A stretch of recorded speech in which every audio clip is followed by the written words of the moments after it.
दोस्तों, आज हम जो रिवीजन पार्ट का थर्ड चैप्टर है हमारा साइंस का, और उसमें हम डिस्कस करने वाले हैं मेटल एंड नॉन मेटल। इससे पहले दो चैप्टर हो चुके हैं हमारे रिवीजन पार्ट के। First chapter chemical reaction and equation हो चुका है, second chapter acid base and salt हो चुके हैं। अब मेटल और नॉन मेटल में हम ये देखेंगे कि कौन कौन से इम्पोर्टेंट्स हैं, केवल यहाँ वही डिस्कस करेंगे हम इम्पोर्टेंट्स में। तो सबसे पहले अगर हम देखते हैं तो इम्पोर्टेंट्स की बात अगर करते हैं तो फिजिकल प्रॉपर्टीज़। ये फिजिकल प्रॉपर्टीज़ जो है बहुत इंपॉर्टेंट है, इससे रिलेटेड क्वेश्चन आते हैं। किसकी फिजिकल प्रॉपर्टीज़? मेटल की फिजिकल प्रॉपर्टीज़ और नॉन मेटल की फिजिकल प्रॉपर्टीज़। आइए देखिए हम मेटल्स कौन कौन से होते हैं, तो उनमें हम देखना iron, copper, aluminium, magnesium, sodium, lead, zinc, ये क्या होते हैं? मेटल्स होते हैं। अब इनकी प्रॉपर्टीज़ अगर हम डिस्कस करें तो प्रॉपर्टी में देखते हैं सबसे इम्पोर्टेंट प्रॉपर्टी उसकी है क्या? ये देखिए सबसे important property, metal in their pure state. किस में होते हैं वो? प्योर स्टेट में होते हैं, ठीक है। और प्योर स्टेट में होते हैं तो अगर हम बात करें तो हैव अ शाइनिंग सरफेस। इनकी जो सरफेस होती है वो कैसी होती है? शाइनिंग होती है।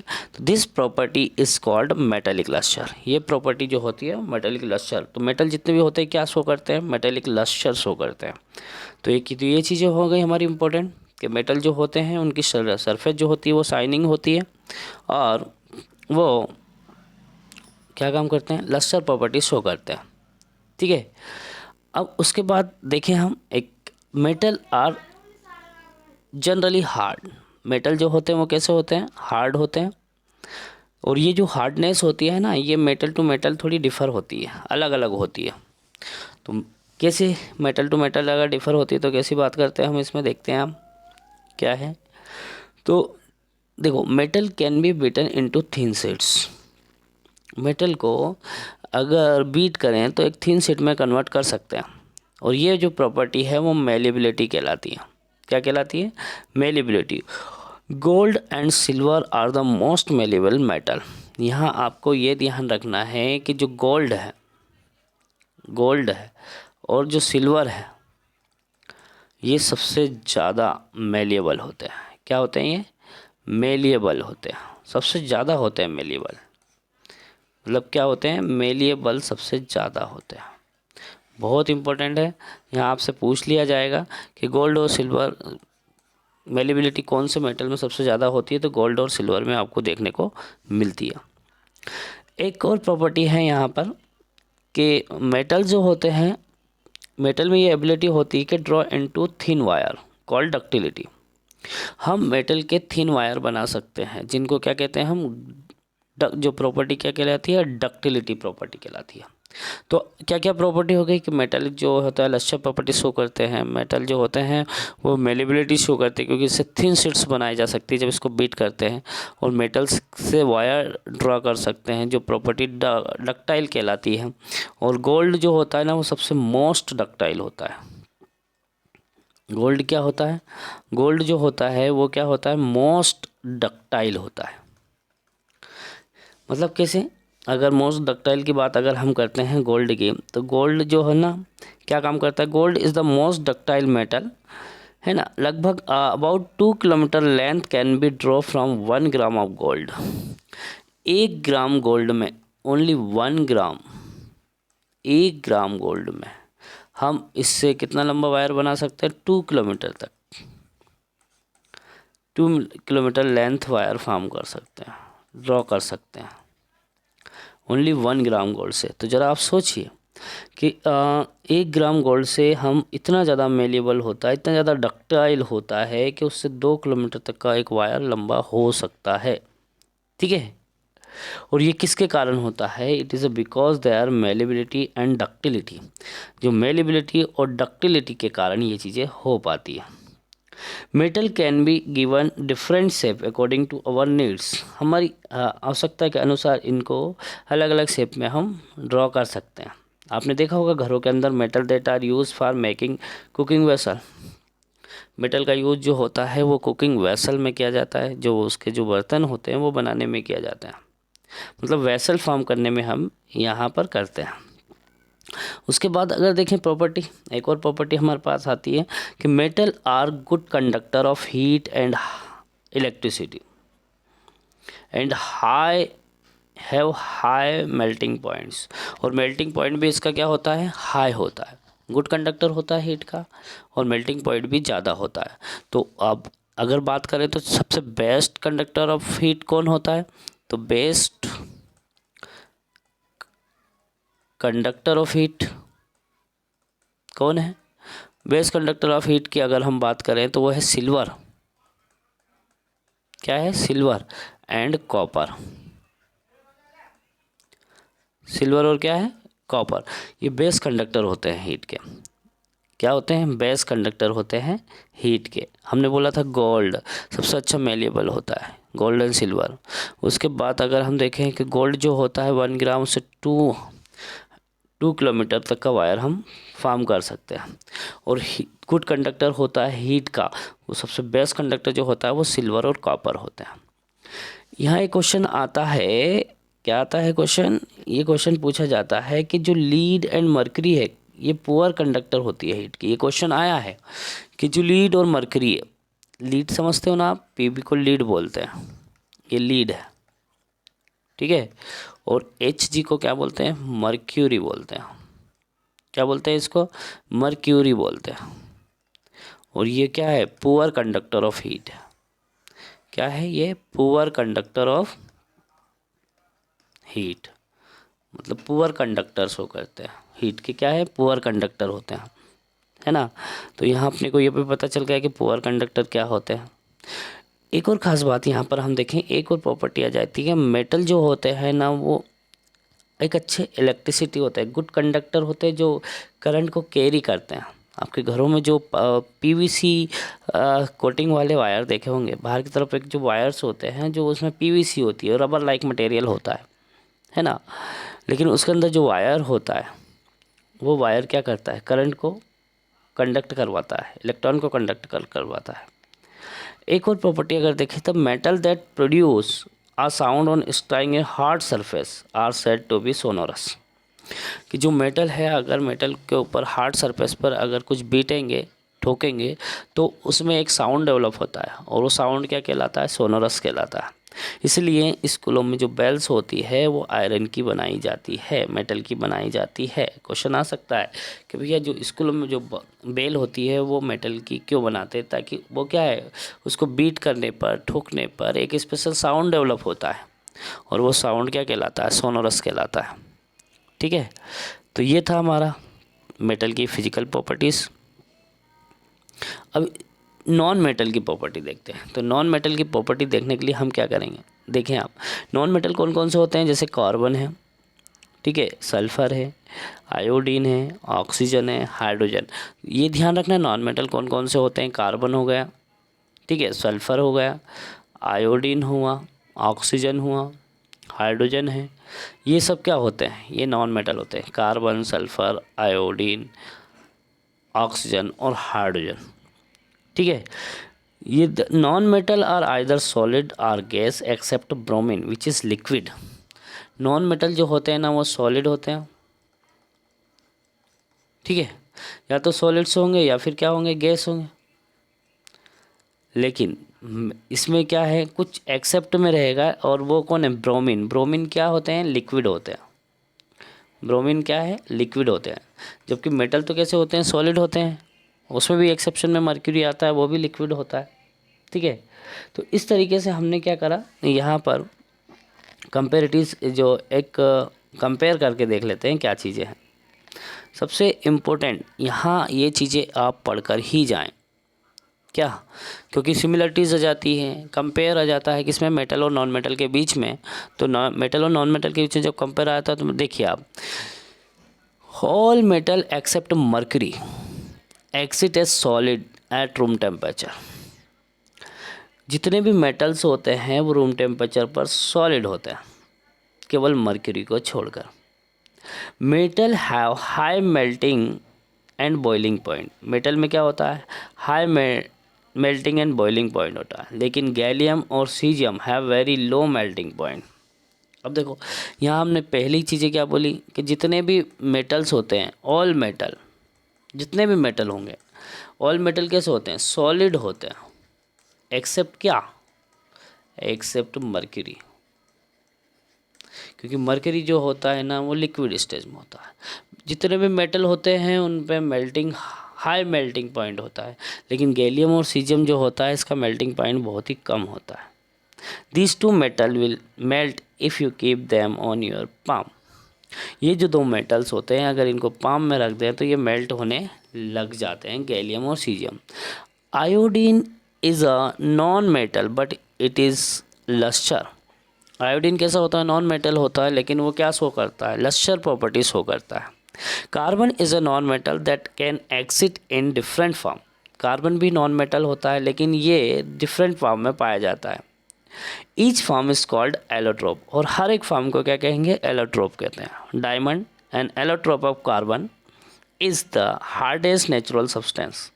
डायमंड क्या है? डायमंड भी एक कार्बन का एलोट्रोप होता है, सबसे हार्डेस्ट सब्सटेंस होता है ना, और इनका melting point and boiling point बहुत ज़्यादा होता है। लेकिन जो ग्रेफाइट होता है ये एक और कार्बन का एलोट्रोप होता है जो कि इलेक्ट्रिसिटी का अच्छा कंडक्टर होता है। एल्कली मेटल्स जैसे लिथियम, सोडियम, पोटेशियम ये सॉफ्ट होते हैं। They can be cut with knife, ये चाकू से आसानी से काटे जा सकते हैं। दे हैव लो डेंसिटी, इनकी डेंसिटी लो होती है, एंड लो मेल्टिंग पॉइंट, और मेल्टिंग पॉइंट भी क्या होता है? लो होता है ना। तो ये थे कुछ चीज़ें हमने डिस्कस की। यहाँ पर आप देखें नॉन मेटल जो होता है produce acidic oxide when dissolve in water. जब नॉन मेटल को आप वाटर में डिजोल्व करते हैं तो ये एसिडिक ऑक्साइड प्रोड्यूस करते हैं। नॉन मेटल क्या है? जैसे कार्बन, अब इसको वाटर में डिजोल्व करोगे तो ये कार्बन डाइऑक्साइड बना देगा। मतलब एसिडिक ऑक्साइड बात अगर कर सकते हैं हम, जैसे नॉन मेटल में और क्या ले सकते हैं हम? ऑक्सीजन ले लो।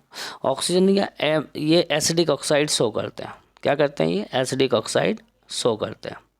जबकि अदर हैंड मोस्ट मेटल, अधिकतर मेटल जो होते हैं ये बेसिक ऑक्साइड से देते हैं, और दूसरे मेटल जो होते हैं बेसिक ऑक्साइड देते हैं। क्वेश्चंस दिया है, देख सकते हैं कि is a liquid at room temperature, तो कौन है? रूम टेम्परेचर पर लिक्विड कौन में है? तो मर्क्यूरी है। Can be easily cut with knife, कौन चाकू से काट सकते हैं? तो पोटेशियम, सोडियम काट सकते हैं। Is the best conductor of heat, कौन सकते हैं? कॉपर और सिल्वर होते हैं, बेस्ट कंडक्टर हीट को होते हैं। पुअर कंडक्टर कौन होता है? लीड होता है। ये हमने डिस्कस किया। Explain the meaning of malleable and ductile, तो बता सकते हो। केमिकल प्रॉपर्टीज़ देखते हैं, तो केमिकल प्रॉपर्टीज़ ऑफ मेटल क्या होता है? तो मेटल की केमिकल प्रॉपर्टी सबसे इंपॉर्टेंट होती है, वो हम डिस्कस करें। सबसे पहला, what happen when metal are burn in air. क्या होता है जब मेटल को एयर की प्रेजेंस में बर्न करते हैं? यहाँ देखिए आप, तो जो मेटल है, मेटल को जब एयर की प्रेजेंस में हम बर्न करेंगे तो मेटल क्या है? ऑक्सीजन की प्रेजेंस बर्न होगा तो ये मेटल ऑक्साइड फॉर्म करता है। क्या बात करेगा? Metal oxide. जैसे यहाँ कॉपर ऐसा मेटल है और ऑक्सीजन की प्रेजेंस में इसको बर्न कर रहे हैं तो कॉपर ऑक्साइड बना रहा है। क्या बना रहा है? कॉपर ऑक्साइड बना रहा है, क्योंकि ऑक्सीजन से कंबाइन हो रहा है तो कॉपर ऑक्साइड फॉर्म करता है। ठीक है। और जो कैसा ऑक्साइड है? ब्लैक ऑक्साइड है, ये ध्यान रखना। जब कॉपर को अगर हम बर्न करेंगे, हीट करेंगे ना, तो ये कॉपर ऑक्साइड बनाएगा जो कि किस कलर का होता है? ब्लैक होता है। सिमिलरली एल्यूमिनियम भी एल्यूमिनियम ऑक्साइड बनाता है। ये देखो एल्यूमिनियम भी बर्न होकर क्या बना रहा है? एल्यूमिनियम ऑक्साइड बना रहा है। ठीक है, तो बर्न होने के बाद ये ऑक्साइड देते हैं। कुछ चीज़ें जैसे आप मान लो ये ऑक्साइड, कॉपर ऑक्साइड को हाइड्रोक्लोरिक एसिड से रिएक्ट करवा देते हैं, या एल्यूमिनियम ऑक्साइड को हम हाइड्रोक्लोरिक एसिड से रिएक्ट करवाएं, तो मेटल ऑक्साइड जो होते हैं वो कैसे होते हैं? बेसिक नेचर के होते हैं, है ना। लेकिन कुछ मेटल ऑक्साइड ऐसे होते हैं जैसे कि एल्यूमिनियम ऑक्साइड या जिंक ऑक्साइड, ये एसिडिक और बेसिक दोनों कैरेक्टर शो करते हैं। दो देखो, एक एल्यूमिनियम ऑक्साइड है, एक क्या है? एल्यूमिनियम ऑक्साइड, और एक क्या है? Zinc oxide. दो है, तो ये क्या कहलाते हैं? ये एम्फोटेरिक कहलाते हैं। क्या कहलाते हैं? एम्फोटेरिक। एम्फोटेरिक क्या होते हैं? एम्फोटेरिक वो होते हैं जो एसिडिक कैरेक्टर भी शो करते हो और बेसिडिक कैरेक्टर भी शो करते हो, उनको हम एम्फोटेरिक कहते हैं। तो यहाँ आप देखें कि ये जो एल्यूमिनियम ऑक्साइड है ये HCl से रिएक्ट कर रहा है, तो एसिडिक कैरेक्टर शो हो रहा है, एल्यूमिनियम क्लोराइड फॉर्म कर रहा है। उसी तरह ये बेसिक से रिएक्ट भी करता है, तो यहाँ क्या बनाता है? सोडियम एल्यूमिनेट बनाता है। क्या बना रहा है ये, सोडियम एल्यूमिनेट बनाता है, और साथ में क्या प्रोड्यूस कर रहा है, वाटर प्रोड्यूस कर रहा है। क्या कर रहा है, वाटर प्रोड्यूस कर रहा है। ठीक है। अधिकतर मेटल्स ऑक्साइड जो रहते हैं वो वाटर में इंसॉल्युबल होते हैं, लेकिन but some of these dissolve in water to form alkalis. लेकिन कुछ वाटर में डिजोल्व होकर एल्कली फॉर्म करते हैं, जैसे कि सोडियम ऑक्साइड। सोडियम ऑक्साइड का क्या है, Na2O सॉलिड होता है। जब इसको आप वाटर में डिजोल्व करते हो, लिक्विड है, वाटर में जैसे डिजोल्व करोगे तो ये एल्कली फॉर्म करता है, सोडियम हाइड्रोक्साइड देगा। क्या देगा ये, सोडियम हाइड्रोक्साइड, जो कि एल्कलीन नेचर का होता है। आगे देखिए थोड़ा सा।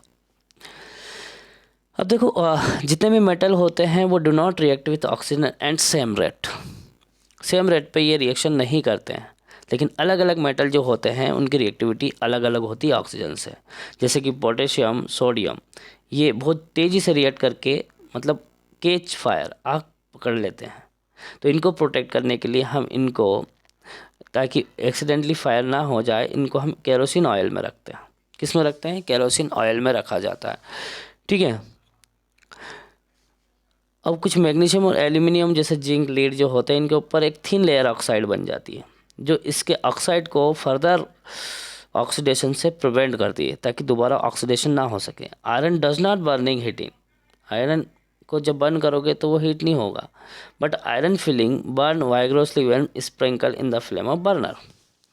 लेकिन जो आयरन फिलिंग होते हैं, उनके जो टुकड़े होते हैं वो बहुत तेज़ी से जलने लग जाते हैं। Copper does not burn, copper भी नहीं जल पाता, लेकिन but hot metal is coated with a black coloured layer of copper oxide. लेकिन कॉपर ऑक्साइड की जो लेयर है वो हार्ड कोटेड जो है ब्लैक कलर की फॉर्म हो जाती है। Silver and gold do not react with oxygen even high temperature. Silver और गोल्ड जो रहता है वो हाई टेम्परेचर में भी ऑक्सीजन से रिएक्ट नहीं कर पाता है। अब देखो एनोडाइजिंग प्रॉपर्टी क्या होती है, तो anodising is a process of forming a thick oxide of aluminium.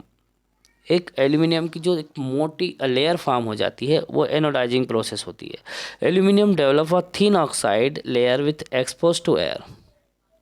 Air में जैसे एक्सपोज करेंगे तो एल्यूमिनियम के ऊपर एक थिक ऑक्साइड लेयर फॉर्म हो जाती है, और ये जो एल्यूमिनियम ऑक्साइड एक volt make its resistance to further corrosion, ये उसको और ज़्यादा ख़राब होने से बचा लेती है, कोरोजन नहीं हो पाता।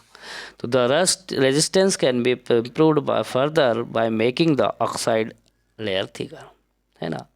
तो इसको फिर क्लीन करेंगे, इसका एनोडाइजिंग को, ठीक है। फिर उसके बाद इलेक्ट्रोलाइज या डाइल्यूट हाइड्रो सल्फ्यूरिक एसिड से आप रिएक्ट करवा देंगे, ठीक है। तो इसके आगे अगर हम देखते हैं, what happen when metal react with water, क्या होता है जब मेटल किससे हो, वाटर से रिएक्ट करता हो। तो देखो यहाँ पर जब भी कोई मेटल्स है, जैसे यहाँ पर अगर मेटल हमने लिया पोटेशियम, अगर ये वाटर से रिएक्ट करता है तो ये क्या बनाएगा, पोटेशियम हाइड्रोक्साइड बनाता है, और हाइड्रोजन गैस क्या कर देगा, रिलीज़ कर देगा, साथ में एनर्जी भी रिलीज होती है। इसी तरह सोडियम जो है वाटर से रिएक्ट कर सोडियम हाइड्रोक्साइड बनाएगा, और वहाँ पर भी हीट एनर्जी रिलीज होती है। कैल्शियम भी रिएक्ट करके और हाइड्रोजन गैस रिलीज करता है ना। तो कहने का क्या मीनिंग हो गया अपना, कि कैल्शियम जो है वाटर से लेस वायलेंट होता है ना, तो वो सफिशेंट मतलब हाइड्रोजन ही गैस ही प्रोवाइड कर पाएगा। Calcium start floating because there bubble of hydrogen gas formed stick to the surface of the metal. Calcium जो है वो फ्लोट होने लग जाता है, क्योंकि उसमें हाइड्रोजन गैस के बबल्स उसके सरफेस पर आ जाते हैं। Magnesium does not react with cold water. देखना इंपॉर्टेंट चीज़ होती है कि मैग्नीशियम जो है वो कोल्ड वाटर से रिएक्ट नहीं कर पाता, तो किससे करेगा, it react with hot water to form magnesium hydroxide and hydrogen. तो ये गर्म पानी जो होता है उससे रिएक्ट कर मैग्नीशियम हाइड्रोक्साइड देता है, और हाइड्रोजन क्या है, गैस प्रोवाइड करता है। It also start float due to the bubbles of hydrogen. ये भी फिर हाइड्रोजन के बबल्स फॉर्म होने के कारण फ्लोट करने लग जाता है। Aluminium, iron and zinc do not react with either with cold और हॉट वाटर। तो एल्यूमिनियम उसके बाद आयरन, जिंक, ये वाटर से रिएक्ट नहीं करते हैं, ना तो हॉट वाटर हो ना ही कोल्ड वाटर हो, ठीक है। But they react with steam to form the metal oxide and hydrogen. लेकिन ये स्टीम से रिएक्ट करके ऑक्साइड फॉर्म कर लेते हैं, है ना, स्टीम से रिएक्ट कर लेंगे। देखिए आप कैसे कर रहा है, ये एल्यूमिनियम है। अब एल्यूमिनियम सॉलिड होता है, हॉट वाटर से नहीं कर रहा है, लेकिन स्टीम गैस, वाटर किस फॉर्म में हो, गैस फॉर्म में, तो ये एल्यूमिनियम ऑक्साइड बनाता है और हाइड्रोजन गैस रिलीज करता है। ठीक है। What happen when metal react with acid, क्या होता है जब मेटल एसिड से रिएक्ट करता है। तो जब भी मेटल एसिड से रिएक्ट करता है तो उस समय, अब कोई मेटल अगर हम लेते हैं, मेटल एसिड से रिएक्ट करेगा, जैसे सोडियम है और ये HCl एसिड है, ये इससे रिएक्ट कर रहा है, तो यहाँ पर NaCl फॉर्म करेगा और हाइड्रोजन गैस रिलीज करेगा। NaCl क्या है, सॉल्ट है। क्या है ये, सॉल्ट है ना। तो मेटल जब एसिड से रिएक्ट करेगा तो सॉल्ट बनाता है और कुछ नहीं है, बाकी सब चीज़ें यही है। Hydrogen gas is not evolve when metal react with nitric acid. यहाँ ये बात ध्यान रखने की बात है कि जब मेटल नाइट्रिक एसिड से रिएक्ट करता है तो उस समय हाइड्रोजन गैस इवॉल्व नहीं होती। क्यों नहीं होती, क्योंकि nitric acid is strong oxidising agent, it oxidise the hydrogen produce to water and itself get reduced. Hydrogen को ये वाटर में प्रोड्यूस कर देता है और ख़ुद क्या हो जाता है, रेड्यूस होता है, और रेड्यूस होने के बाद किस में कन्वर्ट हो जाता है, उसके oxide, nitrous oxide, nitric oxide, nitrogen dioxide में कन्वर्ट हो जाता है। Magnesium and manganese react with very dilute nitric acid और हाइड्रोजन गैस। जो मैग्नीशियम और मैग्नीज है ये बहुत ही डाइल्यूट नाइट्रिक एसिड से रिएक्ट करके हाइड्रोजन गैस प्रोवाइड करते हैं। ठीक है। अब आगे देखें, the rate of the formation of bubble was fastest in case of magnesium, the reaction was also most exothermic. यहाँ पर देखें मैग्नीशियम सबसे ज़्यादा रिएक्टिव, फिर एल्यूमिनियम, फिर जिंक, फिर iron. In the case of copper no bubble were seen in the temperature, है ना। आगे देखो, एक्वारेजिया, ये क्वेश्चन आता है, पूछा जाता है कि एक्वारेजिया क्या होता है। तो एक्वारेजिया ये एक लैटिन से बना है, जो रॉयल वाटर की बात कर रहे हैं। इसको फ्रेशली प्रिपेयर्ड किया जाता है। मतलब इसको कैसे किया जाता है प्रिपेयर, अगर देखें तो कंसंट्रेशन आप हाइड्रोक्लोरिक एसिड, और हाइड्रोक्लोरिक एसिड कितना, 3 पार्ट, और 1 पार्ट क्या है, nitric acid, 1 part nitric acid, और इससे एक्वारेजिया बनाया जाता है। और ये बहुत ही ज़्यादा कोरोसिव होता है, फ्यूमिंग लिक्विड होता है ना। Few reagent that is able to dissolve gold and platinum, ये गोल्ड और प्लेटिनम को क्या कर देता है, डिजोल्व कर देता है aqua regia. How do metal react with solution of other metal salt, दूसरे मेटल सॉल्ट को मेटल कैसे डिजोल्व कर लेती है। तो देखिए यहाँ पर हम ये देखिए, आप मेटल है कोई A, और ये जो दूसरा सॉल्ट सोल्यूशन है अगर मान लो, और वो यहाँ पर सोल्यूशन क्या बन जाएगा, सोल्यूशन A और B, मतलब डिस्प्लेसमेंट रिएक्शन हो जाएगी। ठीक है। तो यहाँ पर अगर देखें, इसके लिए हमको क्या देखना पड़ेगा, रिएक्टिविटी सीरीज देखनी पड़ेगी। और रिएक्टिविटी सीरीज़ बहुत इंपॉर्टेंट है, एग्ज़ाम में पूछी जाती है, इसलिए आप सब पढ़कर ही जाना। ये एलिमेंट के रिएक्शन के आधार पर बनाई गई है। सबसे ज़्यादा रिएक्टिव है आपका पोटेशियम, फिर sodium, calcium, magnesium, aluminium, zinc, iron, lead, hydrogen. Hydrogen से ऊपर जितने भी होते हैं वो हाइड्रोजन से ज़्यादा रिएक्टिव होते हैं। फिर कॉपर हाइड्रोजन से नीचे है, तो कॉपर जो है हाइड्रोजन से कम रिएक्टिव होता है। ठीक है। मर्क्यूरी है, सिल्वर है और गोल्ड है। तो अप से डाउन जाएंगे तो रिएक्टिविटी सीरीज जो है वो क्या होती जाएगी, कम होती जाएगी, है ना। यहाँ कुछ क्वेश्चंस दिए हैं, आप करके देखें, जो हमने पढ़ा है उससे रिलेटेड क्वेश्चन है। अब कैसे मेटल और नॉन मेटल एक दूसरे से रिएक्ट करते हैं वो चीज़ें हम यहाँ डिस्कस करते हैं। ये कुछ दिया है कि नोबल गैसेस कौन कौन सी होती है, तो हीलियम है, नियॉन है, ऑर्गन है, इनके केसेल में कितने इलेक्ट्रॉन हैं, ये सब हम डिस्कस कर चुके हैं पहले। मेटल की बात करें तो उसके इलेक्ट्रॉनिक कॉन्फ़िगरेशन, नॉन मेटल की बात करें तो इलेक्ट्रॉनिक कॉन्फ़िगरेशन आप कर सकते हैं, इनको ईजी है। इलेक्ट्रॉन डॉट स्ट्रक्चर अगर आप बनाना चाहें एग्ज़ाम के लिए बहुत इंपॉर्टेंट है। जैसे सोडियम की बात करें तो सोडियम जो है वो एक इलेक्ट्रॉन को खोता है ना। शुरू में स्टार्टिंग में इसके इलेक्ट्रॉन कितने, एटॉमिक नंबर 11 है, तो हम इसको ऐसा लिख सकते हैं 281 लिखेंगे तो एक इलेक्ट्रॉन देकर यहाँ पर क्या आ जाएगा, 28 होगा और यहाँ एक इलेक्ट्रॉन रहेगा। इसी तरह क्लोरीन की बात अगर करें तो क्लोरीन उस इलेक्ट्रॉन को ले लेगा, एक्सेप्ट करेगा और क्लोरीन आयन फॉर्म करेगा। तो यहाँ पर क्लोरीन का एटॉमिक नंबर कितना है, 287 है, लेकिन एक इलेक्ट्रॉन को लेने के बाद ये क्या हो जाएगा, 288 हो जाता है। इसी तरीके से ये जो सोडियम है जिसके पास एक पॉजिटिव है और ये जो क्लोरीन है इसके पास कितने हैं, 7 थे, ये 7, ये अपना एक इलेक्ट्रॉन इसको देने के बाद पॉजिटिव आता है, तो ये यहाँ पर क्या आ जाएगा, इस पर बाहर एक पॉजिटिव आ जाएगा और क्लोरीन में क्या है, क्लोरीन के पास पूरे 8 इलेक्ट्रॉन हो जाएंगे। तो इस तरीके से इलेक्ट्रॉन डॉट स्ट्रक्चर फॉर्म कर सकते हैं हम। किसी के भी आप इलेक्ट्रॉन डॉट स्ट्रक्चर ऐसे फॉर्म कर सकते हो, मैग्नीशियम के कर सकते हैं। प्रॉपर्टीज़ ऑफ आयनिक कंपाउंड की बात करें, कैसे होते हैं आयनिक कंपाउंड की प्रॉपर्टीज़ अगर देखें तो प्रॉपर्टीज़ में सबसे इम्पोर्टेंट चीज़ आपको क्या देखना है, वो ये देखना है आपको। देखिए सबसे पहले अगर हम बात करें तो क्या है, physical nature. Ionic compound are solid and are somewhat hard. Ionic compound कैसे होते हैं, सॉलिड होते हैं, लेकिन कहीं कहीं पर क्या होते हैं, ये हार्ड होते हैं। क्या होते हैं, ये हार्ड होते हैं।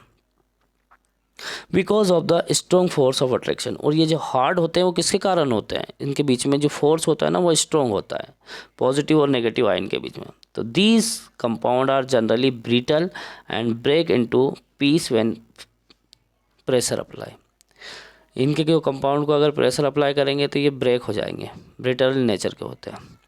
मेल्टिंग पॉइंट की एंड बॉइलिंग पॉइंट की बात करें तो आयनिक कंपाउंड है high melting and boiling point. Ionic compound की में high melting and boiling point पाया जाता है। This is because a considerable amount of energy is required.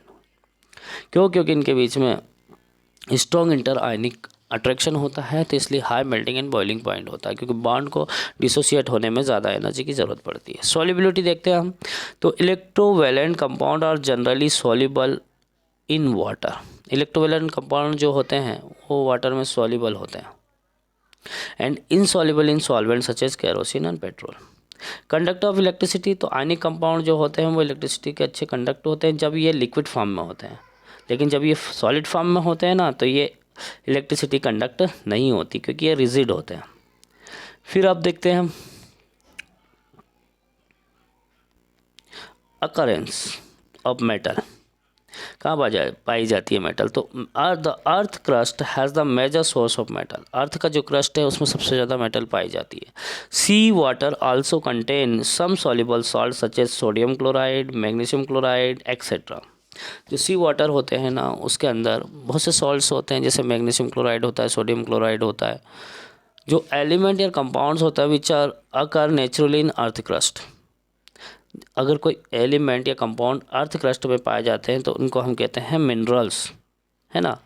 और ये जो मिनरल होते हैं इनमें बहुत ज़्यादा परसेंटेज में मेटल्स पाई जाती है, और इस मेटल को अपने प्रॉफिटेबल के लिए अगर एक्सट्रैक्ट किया जाए तो उसे हम कहते हैं और, उसे मिनरल को क्या कहेंगे हम, और कहेंगे। कैसे, अब एक्सट्रैक्शन ऑफ मेटल, तो मेटल को कैसे एक्सट्रैक्ट किया जाता है, तो उनकी रिएक्टिविटी सीरीज के आधार पर मेटल को एक्सट्रैक्ट किया जाता है। अब इसके रिएक्टिविटी सीरीज अगर पता है तो कुछ मेटल जो होते हैं बहुत ज़्यादा रिएक्टिव होते हैं, कुछ मेटल जो होते हैं वो अर्थ क्रस्ट में फ्री स्टेट में पाए जाते हैं, और कुछ किस में पाए जाते हैं, कंपाउंड के फॉर्म में पाए जाते हैं। ठीक है, और जो मेटल्स जो रिएक्टिविटी सीरीज में बॉटम पर होते हैं वो बहुत ही लिस्ट रिएक्टिव होते हैं, तो वो फ्री स्टेट में भी आपको देखने को मिल जाते हैं। जैसे कुछ example, gold, silver, platinum and copper are found in the free state. Gold, silver और platinum, aluminium, gold, silver, platinum, copper, ये जो होते हैं ना ये फ्री स्टेट में पाए जाते हैं, जबकि कॉपर एंड सिल्वर जो होते हैं ये कंबाइंड स्टेट में देखने को मिलते हैं। किस फॉर्म में देखने को मिलेंगे, तो ये सल्फाइड और ऑक्साइड के फॉर्म में देखने को मिलेंगे, क्योंकि ये एक्टिविटी सीरीज में टॉप पर। लेकिन अब कुछ मेटल जो होते हैं अगर एक्टिविटी सीरीज पर टॉप पर है, जैसे potassium, sodium, calcium, magnesium, aluminium, ये बहुत ज़्यादा रिएक्टिव होते हैं और ये कभी भी नेचर में फ्री स्टेट में नहीं पाए जाते। लेकिन जो मिडिल एक्टिविटी सीरीज में आते हैं जैसे जिंक है, आयरन, लीड एक्सेट्रा, ये मॉडरेट रिएक्टिव होते हैं। They are found in the earth crust mainly. अभी अर्थ क्रस्ट में किस किस फॉर्म में पाए जाते हैं, ऑक्साइड में, सल्फाइड में, कार्बोनेट्स में, इस तरीके से ये फॉर्म में पाए जाते हैं। और इनको हमारे फिर प्रॉपर्टी के लिए हम इसको एक्सट्रैक्ट करते हैं, उन्हें हम क्या कहते हैं, और कहते हैं। This because oxygen is very reactive element and very abundant on earth crust. Earth पर ऑक्सीजन बहुत ही रिएक्टिव मेटल्स एलिमेंट होता है, नॉन मेटल होता है ये, और ये अर्थ पर बहुत ज़्यादा मात्रा में पाया जाता है। ठीक है, तो we can group the metal into the following category. 3 category में, metal of low reactivity, metal of medium reactivity, metal of high reactivity. तो मेटल को भी 3 पार्ट में रिएक्टिविटी के आधार पर हम इसको 3 पार्ट में डिवाइड करते हैं, लो रिएक्टिव, मॉडरेट रिएक्टिव और हाई रिएक्टिव में। अलग अलग टेक्निक यूटिलाइज करते हैं हम लोग, ठीक है, इनको सेपरेट आउट करने के लिए। तो सबसे पहले तो यहाँ इसको देखेंगे हम, और जो होते हैं ये और में क्या है, जो जिस मेटल को अगर हम निकाल रहे हैं उस मेटल का अमाउंट अगर परसेंटेज ज़्यादा है तो हमारे प्रॉफिटेबल के लिए इसको एक्सट्रैक्ट किया जाता है, उसे और कहते हैं। फिर इस और को हम 3 पार्ट में डिवाइड करते हैं, एक लो रिएक्टिव एलिमेंट मेटल जो होते हैं वो लो रिएक्टिव, एक मॉडरेट रिएक्टिव और एक क्या हाई रिएक्टिव होते हैं। एक हाई रिएक्टिव को हम किससे सेपरेट आउट करते हैं, इलेक्ट्रोलिसिस मेथड के द्वारा। ठीक है, इस प्योर मेटल ऑब्टेन किया जाता है। मॉडरेट रिएक्टिव को 2 पार्ट में हम डिवाइड कर देते हैं, एक कार्बोनेट और एक सल्फाइड, कार्बोनेट और दूसरा सल्फाइड और। कार्बोनेट और है तो इसको कैल्सिनेशन मेथड के द्वारा निकाल लेंगे, और सल्फाइड और है तो इसको रोस्टिंग प्रोसेस के द्वारा निकालेंगे। ठीक है, और लो रिएक्टिव है तो इसको भी सल्फाइड और सेपरेट आउट करेंगे, रोस्टिंग के द्वारा इसको भी रिफाइन करके अलग कर लेंगे। इनरिचमेंट ऑफ और, यहाँ देखें हम, earth are usually contaminated with large amount of impurities. Earth जो होते हैं ना उसमें बहुत ज़्यादा मात्रा में इम्प्योरिटीज़ होती है मेटल के साथ में, जैसे सॉइल है, सैंड है। अब इन्हीं इम्प्योरिटीज़ को हम बोलते हैं गैंग। ये इम्प्योरिटी को रिमूव करना होता है इनके ऑक्साइड से, मेटल के। The process is used for removing the gangue from the ओर।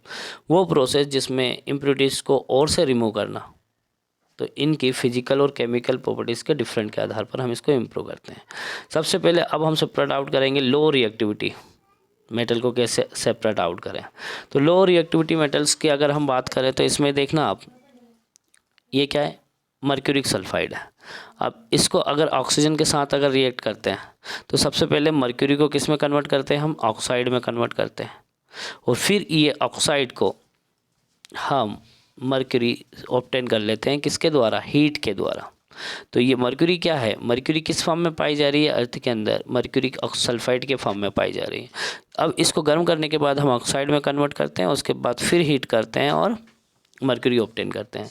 लेकिन कुछ होते हैं, कुछ एलिमेंट होते हैं, जैसे कि बात अगर हम करते हैं कॉपर सल्फाइड, तो कॉपर सल्फाइड जो होते हैं वो नेचर में कॉपर सल्फाइड के फॉर्म में पाया जाता है। अब ये कॉपर सल्फाइड, जैसे सल्फाइड की बात की हमने, तो इसको हम क्या कर रहे हैं, हीट प्रोवाइड कर रहे हैं। हीट प्रोवाइड करने के बाद इसको पहले हम ऑक्साइड के फॉर्म में कन्वर्ट करेंगे, और फिर उसके बाद फिर हीट करके हम उसको कॉपर के फॉर्म में ऑब्टेन करते हैं। तो लो रिएक्टिव को इस तरीके से हम सेपरेट आउट कर लेते हैं। लेकिन ऐसे जो मिडिल एक्टिविटी सीरीज़ में मिडिल नंबर पर है उसको कैसे करेंगे आप, तो उसको करने के लिए देखो 2 मेथड थी, एक रोस्टिंग थी और एक कैल्सिनेशन थी।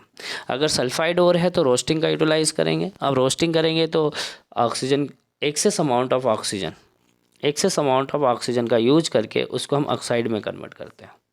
और कैल्सिनेशन की बात करें तो उसको एक्सेस अमाउंट ऑफ ऑक्सीजन नहीं देंगे, केवल हीट प्रोवाइड करेंगे और फिर ऑक्साइड में कन्वर्ट करेंगे, और इनके ऑक्साइड को फिर एक नॉन मेटल के द्वारा रिड्यूस कर लेंगे। वो एक रिड्यूसिंग एजेंट होगा, कार्बन एक अच्छा रिड्यूसिंग एजेंट होता है, और ऑक्साइड रिड्यूस करवा देता है वो, ठीक है। तो जिसके कारण हम इसको मेटल में ऑब्टेन कर लेते हैं। तो इस तरीके से ये ऑब्टेन किया जाता है, ठीक है। ये मैग्नीज ऑक्साइड है तो इसको भी ऐसे ही करेंगे। अब टॉप एक्टिविटी सीरीज़ की बात करें तो टॉप एक्टिविटी सीरीज़ में आप देखना इसको इलेक्ट्रोलिसिस की हेल्प से करेंगे। जैसे सोडियम है, अब सोडियम कहाँ, ये देखिए कैथोड पे क्या होता है, कैथोड पर रिडक्शन होता है। तो ये क्या करता है, सोडियम जो होता है एक इलेक्ट्रॉन को गेन करके सोडियम मेटल में कन्वर्ट हो जाता है, मतलब रिडक्शन होगा। अब इसी तरह एनोड पर क्या होगा, एनोड पर हमेशा ऑक्सीडेशन होता है। तो इसमें जो क्लोरीन होता है, ये क्लोरीन उस इलेक्ट्रॉन को दे देता है। अभी इलेक्ट्रॉन लिया था इसने, तो अब ये इलेक्ट्रॉन को दे देगा, क्या दे देगा, इलेक्ट्रॉन को, और क्या बना देगा, ये Cl2 बना देगा, है ना। तो इस तरीके से हम इनको ऑब्टेन कर सकते हैं। रिफाइनिंग ऑफ मेटल क्या चीज़ें होती है वो थोड़ा और समझ लेते हैं। Fast the metal produce by various reduction process, ठीक है, दे कंटेन इम्प्योरिटीज़, इनमें इम्प्योरिटीज़ होती है, तो इन इम्प्योरिटीज़ को दूर किया जाता है मेटल से, और उन इम्प्योरिटीज़ को मेटल के द्वारा जो यूज़ करते हैं, तो बड़े पैमाने में एक मेथड का यूज़ करते हैं जिसे हम रिफाइनिंग मेथड कहते हैं। इलेक्ट्रोलाइटिक रिफाइनिंग क्या होती है, तो इलेक्ट्रोलाइटिक रिफाइनिंग क्या होती है, देखना, बहुत से मेटल जैसे कि कॉपर, जिंक, टिन, निकल, सिल्वर, गोल्ड एक्सेट्रा बहुत सारे होते हैं, इनमें कुछ ना कुछ इम्प्योरिटी पाई जाती है। तो इम्प्योरिटी पाई जाती है, तो इसके लिए क्या करेंगे हम, तो एक ये इस तरीके से एक बीकर लेंगे, उस बीकर के अंदर क्या 2 इलेक्ट्रोड लगाएंगे, एक प्योर और एक इम्प्योर। इम्प्योर जो रहता है वो थोड़ा थिक रहता है। अब इसको हम वायर से कनेक्ट कर देते हैं, इसमें इलेक्ट्रिसिटी प्रोवाइड करेंगे, तो यहाँ से इलेक्ट्रॉन किस और डिपॉजिट होने लग जाएंगे, इस मेटल के ऊपर डिपॉजिट होने लग जाते हैं। तो ये ठीक मोटाई में बढ़ता जाता है, और ये क्या है, इसके अंदर जो भी इम्प्योरिटीज़ है वो इम्प्योरिटीज़ यहाँ आकर इकट्ठा हो जाती है, जिसे हम क्या कहते हैं, एनोड मड कहते हैं। और यही चीज़ें क्या कहलाती है, यही चीज़ें इलेक्ट्रोलाइटिक रिफाइनिंग कहलाती है, ठीक है। तो कुछ क्वेश्चन दिए हैं। कोरोजन की बात करें, जब किसी मेटल पर कोई अनवांटेड अनडिजायरेबल सब्सटेंस का फॉर्मेशन हो जाता है तो उसे कोरोजन कहते हैं। फर्स्ट चैप्टर में अच्छे से डिस्कस किया। किस तरीके से प्रिवेंशन कर सकते हैं कोरोजन का, तो ग्रीस का यूज करके, हम ऑयल पेंट का यूज करके, इस तरीके से हम कर सकते हैं, इसको प्रिवेंट कर सकते हैं, ठीक है। Pure gold known as 24 carat gold is very soft. जो प्योर गोल्ड होता है, जो 24, अब ये जो कैरेट होता है ना, ये यूनिट होती है, उसमें इसको मेज़र किया जाता है, वो सॉफ्ट होता है, इसलिए इसको ज्वेलरी बनाने के लिए इसमें कॉपर या सिल्वर की इम्प्योरिटी मिलाई जाती है।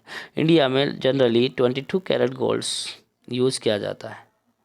22 पार्ट मतलब गोल्ड का होता है, और 2 पार्ट किसका होता है, कॉपर या सिल्वर का होता है, ठीक है। तो ये कुछ अब यहाँ पर कुछ देख सकते हैं आप। Metal is mercury then alloy is known as the amalgam. जो मर्करी का जो मेटल्स होता है वो अमलगम के फॉर्म में रहता है, एलॉय फॉर्म में रहता है। Electrically conductivity and melting point of alloy is less than that of pure metal. Example जैसे ब्रास देखें, ये कॉपर और जिंक का होता है। अब ये थोड़े से ध्यान रखना, ब्रास की बात अगर करते हैं तो ये किसका एलॉय होता है, कॉपर का होता है और जिंक का होता है, कॉपर और जिंक। उसके बाद अगर हम बात करें किसकी, ब्रॉन्ज की बात करें, ये ब्रॉन्ज है, तो ब्रॉन्ज किस किस का होता है एलॉय फॉर्म में, तो ये भी कॉपर और टिन का होता है, ठीक है। ये not good conductor of electricity whereas copper is use for making electric circuits. Shoulders and alloy of lead and tin, जो सोल्डर्स होते हैं, SOLDER सोल्डर्स, ये किसका है, लीड और टिन का। ये एलॉय फॉर्म थोड़ा ध्यान में रख के जाना। Melting point and use for welding electrical wires. यहाँ एक ये देखो, एक आयरन पिलर दिया हुआ है, ये देखिए आप, ये एक आयरन पिलर है जो दिल्ली में, ये आयरन पिलर